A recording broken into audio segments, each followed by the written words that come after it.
ब्रह्मदेव नगर Hotgi road Majrewadi या ठिकाणी राहणारे मुजम्मिल नाईकवाडी यांना आत्महत्यास प्रवृत्त केल्याच्या आरोपातून दाखल गुन्ह्यातील आरोपी नामे जाकीर मोहम्मद शफी शेख, आयशा जाकीर शेख, मुजाहिद जाकीर शेख, शाहनवाज सुलेमान शेख, शफी मोहम्मद इस्माईल शेख व नूरुल हसन उस्मान मुल्ला उर्फ नूरुद्दीन मुल्ला अशा एकूण 6 आरोपींना अटकपूर्व जामीन सोलापूर येथील सत्र न्यायाधीश रेखा पांढरे मॅडम यांनी मंजूर केलेला आहे।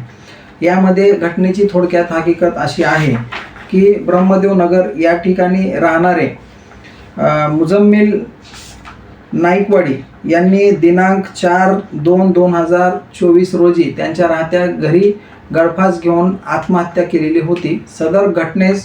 सदर घटनेची फिर्याद मिनाज मुजम्मिल नाईकवाडी मैताची पत्नी यांनी विजापूर नाका पोलीस स्टेशन येथे दिल्याने आरोपी नामे नूरुद्दीन मुल्ला व इतर 7 आरोपींच्या विरुद्ध भादवी कलम 306 अन्वये आत्महत्या करण्यास प्रवृत्त केल्याच्या कारणावरून गुन्हा दाखल करण्यात आलेला होता।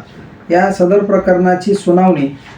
सदर प्रकरणामध्ये आरोपींना अटकपूर्व जामीन मिळण्याकरिता आम्ही सोलापूर येथील न्यायालयामध्ये अटकपूर्व अर्ज सादर केला असता आम्हाला सुरुवातीला जाकीर शेख, आयशा शेख तसेच शफी शेख व नूरुल हसन मुल्ला अशा 4 आरोपींना अंतरिम अटकपूर्व जामीन मंजूर केलेला होता। सदर जामीन अर्जाची अंतिम सुनावणी आज रोजी सोलापूर येथील सत्र न्यायाधीश रेखा पांढरे मॅडम यांच्या कोर्टामध्ये झाली।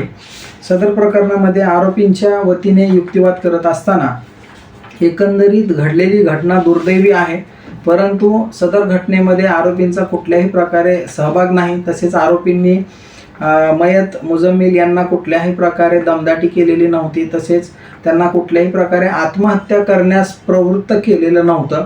आणि एकंदरीत जे सुसाईड नोट जप्त करण्यात आलेली आहे, सदरची सुसाईड नोट ही कोणी लिहिलेली आहे किंवा त्याची हँडरायटिंग कुणाची आहे हे अद्याप सांगता येत नाही। तसेच मैतानी काही त्यांच्या सुसाईड नोटमध्ये अशा कुठल्याही इतर घटना लिहिलेल्या नाहीत की ज्यामुळे त्यांना आत्महत्येस प्रवृत्त केल्याचं दिसून येत आहे। तसेच एकंदरीत सदर प्रकरणामध्ये सुसाईड नोट जप्त झालेली आहे, घटनास्थळाचे पंचनामे झालेले आहेत, इन्क्वेस्ट पंचनामे झालेले आहेत, सर्व साक्षीदारांचे जबाब नोंदवलेले आहेत। तसेच जो काही पुरावा गोळा करण्याची जी परिस्थिती होती ती पोलिसांनी पूर्णतः केलेली आहे। तसेच आरोपींना अंतरिम जामीन मंजूर झाल्यानंतर आरोपींनी पोलीस स्टेशनला हजेरी लावून तपास कामामध्ये संपूर्ण सहकार्य केलेले आहे।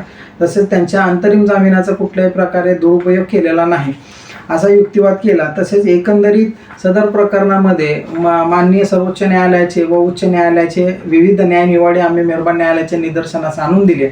तसेच संपूर्ण केस जरी गृहीत धरली तरी आरोपींना कुठल्याही प्रकारे प्रवृत्त केल्याचं केस मेड आउट होत नाही असं आम्ही मेहरबान न्यायालयाला युक्तिवादादरम्यान सांगितले। तसेच पीडित मयत मुजम्मिल नाईकवाडी यांच्या वतीने त्यांची पत्नी यांनी सोलापूर येथील न्यायालयामध्ये हरकत घेऊन मूळ फिर्यादीतर्फे त्यांनी ॲफिडेव्हिट दाखल केलं होतं।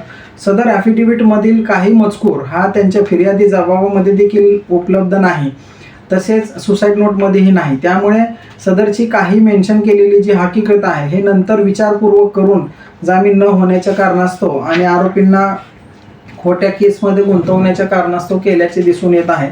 तसेच एकंदरीत पीडित यांना म्हणजे निलोफर यांना कुठल्याही प्रकारे डिमांड नव्हती, त्यांनी कुठल्याही प्रकारची 10 लाखाची मागणी केलेली नव्हती असा युक्तिवाद केला असता आमचा युक्तिवाद ग्राह्य धरून सोलापूर येथील सत्र न्यायाधीश रेखा पांढरे मॅडम यांनी 6 आरोपींना अटकपूर्व जामीन मंजूर केला। तसेच जे पूर्वी 4 आरोपींना जे अंतरिम अटकपूर्व जामीन दिलेला होता तो अंतरिम अटकपूर्व जामीन देखील कायम केलेला आहे।